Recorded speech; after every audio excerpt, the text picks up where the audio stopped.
নেতা বলছেন দিল্লি নয় জনতার সাথে সুর মেলায়। নেতা বলেন পিণ্ডি নয় লাখো কণ্ঠে প্রতিধ্বনিত হয় এই কথা। তারপর উচ্চারিত হয় এক অমোঘ স্লোগান, যেখানে স্লোগান কেবলই স্লোগান নয়, আসলে দেশপ্রেম। যেখানে স্লোগান এক ভূ ও আঞ্চলিক রাজনীতির দিক নির্দেশনা।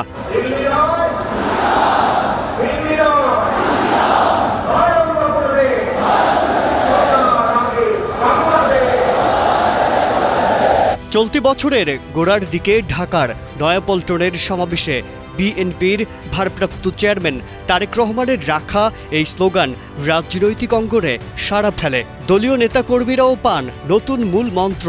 তারেক রহমানও বিশ্বাস করেন এমন আপ্তবাক্য বুকে ধারণ করাই দেশপ্রেম।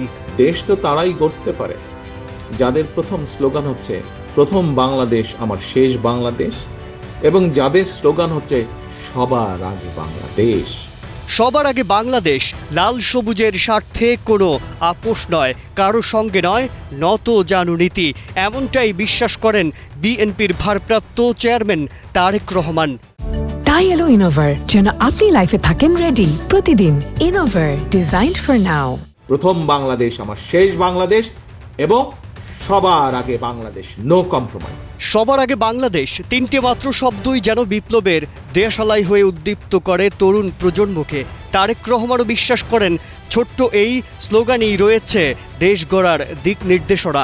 সবার আগে বাংলাদেশ, ৭১ থেকে ২৪ প্রতিটি অর্জনে ছিল এদেশের মানুষের, এদেশের জনগণের, জনতা।